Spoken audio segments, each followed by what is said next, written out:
Hey, what's going on, everybody? It's the CD guy, Johnny Z here. Thank you so much for tuning back into the channel, and today I'm going to be ranking the solo albums of the Prince of Darkness himself, Ozzy Osbourne, from worst to best. There are 12 studio albums I'm going to be ranking today in the Ozzy catalog, and as always, no live albums here, no compilations, and I also won't be including 2005's Undercover, seeing that there's no original material on that record, but really good covers album, but I'm just not going to be including it here. Just the 12 original solo studio albums by Ozzy. So that said, let's get started here with my least favorite. Kicking off the list here with my number 12, in my opinion, the worst studio album here by Ozzy has got to be 2002's Down to Earth.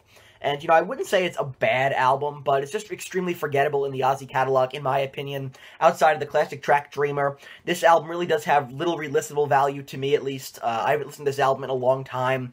Maybe I should go back and give it a re-listen, but, in my opinion, there's really nothing here that is all that memorable, again, outside of Dreamer. So for right now, it does secure the final spot on my list. My least favorite Ozzy record here has got to be 2002's Down to Earth. Again, not bad, but just really forgettable and lackluster in my opinion. Next, at number 11, I'm going to go with 2010's Scream, a pretty overlooked album in the Ozzy catalog, in my opinion, that definitely does have its moments here and there, in particular on tracks like Let It Die, Life Won't Wait, Digging Me Down, and Latimer's Mercy as well. So there's some good stuff on here, but I think ultimately it suffers from the same problem that Down to Earth has, in a sense that there's really no re-listenable quality about this record that would make me gravitate towards it more often and listen to Scream more often. But, in general here, it's not a bad record. It does have its moments here and there, but not one of my favorite Ozzy records. So coming in at number 11 here, towards the bottom of the list, I'm going to go with 2010's Scream. I might get some heat for putting this album so low on the list, but coming in at number 10 here, I'm going to go with Ozzmosis from 1995, which marks Ozzy's return from his so-called retirement following the No More Tours tour here. And that's a big comeback record for me, at least. It just falls flat.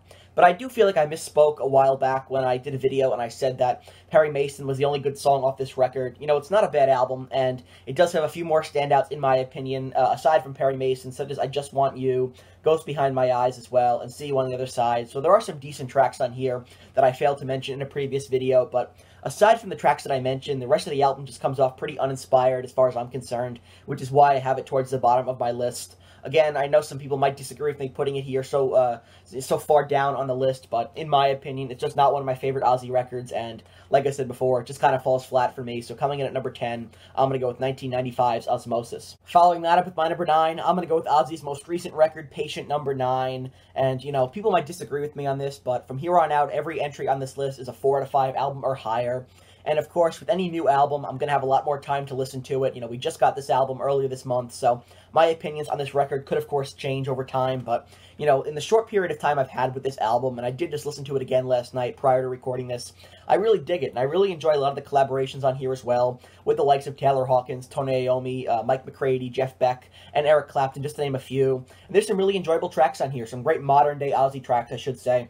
Like the title track Patient Number 9, Immortal, Parasite, No Escape From Now sounds a lot like Black Sabbath, and, some other standouts here include Mr. Darkness, Degradation Rules as well. Some great tracks on here, in my opinion. Really fun album, a lot of great hooks, and some really cool collaborations, like I said. So if you want to hear more of my thoughts on Patient Number 9, definitely go check out the album review I did for it when it dropped a couple weeks ago. I'll leave the link to that video in the description box below, so definitely go check that one out. And again here, a really enjoyable modern-day Ozzy record, in my opinion, that secures a spot in the top 10. Coming in at number 9, I gotta go with Patient Number 9, the most recent Ozzy Osbourne record from 2022. Coming in at number 8, I'm gonna go with the predecessor to Patient Number 9 from 2020, Ordinary Man. This is an album that really exceeded my expectations in 2020, and of course, at the time, we weren't really sure if this was going to be Ozzy's last album or not, because he was dealing with a lot of publicized health issues at the time, but thankfully it would not be his last album. He's still alive and well, and still making new music, which is just awesome.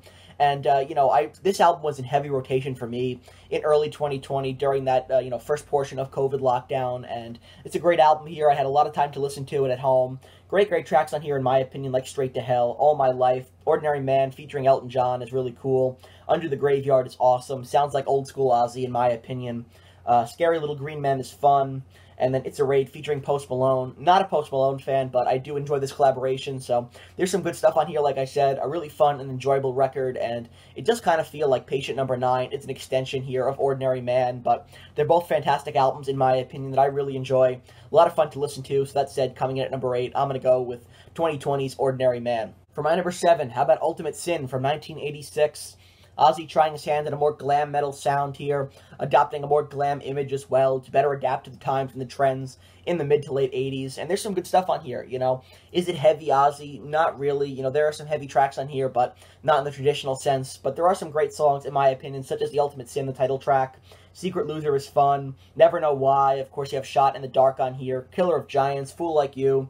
Thank God for the Bomb. There are some good tracks on here, and it's a very enjoyable record. Again, Ozzy trying his hand with a more glam image and sound here, and, you know, it works. I don't think it would work for more than 1 or 2 albums, but it definitely does work for Ozzy here on The Ultimate Sin from 1986, my number 7 on the list. For my number 6, I'm going to go with what is, in my opinion, the most underrated album in the Ozzy catalog, and that's 2007's Black Rain. Great record here, super heavy, classic Ozzy in my opinion, and just a record that I think is head and shoulders above anything else that Ozzy did in the 21st century up to this point. Just a really great album here that gets super overlooked in the Ozzy catalog because a lot of people tend to lump Ozzy's 21st century output together and don't really give a lot of those albums their own identities, but this album definitely deserves some more recognition in my opinion, with great tracks on here like Not Going Away, I Don't Want to Stop, Black Rain, the title track, is awesome. The Almighty Dollar is just killer. I love Ozzy's vocals on that track, and the lyrics are really cool too. Here For You, Countdown's Begun, and then Trapdoor to close things out. Great record here. It's classic Ozzy, in my opinion, in the 21st century, and like I said, I just think it's so much better than anything else Ozzy did in the 21st century, which secures it the number 6 spot here on the list. Just great stuff, in my opinion. From 2007, gotta go with Black Rain. Moving on now into the top 5, coming in at number 5 here, I'm gonna go with No Rest for the Wicked from 1988. This album definitely does mark a more return to form for Ozzy after he did the glam thing on The Ultimate Sin. This album has a much harder edge to it, with great tracks on here like Miracle Man, Devil's Daughter, Crazy Babies, Breaking All the Rules, Fire in the Sky as well, Demon Alcohol, Tattooed Dancer. Some great stuff on here, and again, significantly heavier than The Ultimate Sin. It's also the first Ozzy Osbourne solo record to feature Zakk Wylde on lead guitar, replacing Jake E. Lee here. He does a great job, and he'd be featured on countless Ozzy records from here on out. So great work here by Zakk Wylde, and Ozzy Osbourne again with a return to form here in 1988 with No Rest for the Wicked, my number 5 on the list. Next, at number 4, I'm going to go with Bark at the Moon from 1983, the first Ozzy solo record without Randy Rhoads, who had died on the previous tour, replaced here by Jake E. Lee, and I think Jake E. Lee did a fine job during his tenure with Ozzy. Of course, unable to fill the shoes of Randy Rhoads, but who possibly could? So I think Jake E. Lee did a pretty good job here with Ozzy, and, you know, despite the loss of Randy Rhoads, Ozzy's still able to pull himself together here for this album with great tracks on here like Bark at the Moon, which would become one of Ozzy's most famous tracks and most enduring songs as well, a live staple to boot. Some more standouts include Now You See It, Now You Don't, Rock and Roll Rebel, Center of Eternity, So Tired is really underrated in my opinion. Great track there. Then to close things out, Waiting for Darkness. Great album here, all things considered. Is it on the level of his first 2 albums? You know, no, not in my opinion, but still really enjoyable stuff here by Ozzy. A classic for sure. So coming in at number 4, I'm going to go with Bark at the Moon from 1983. Breaking into the top 3 now, I'm going to go with No More Tears from 1991.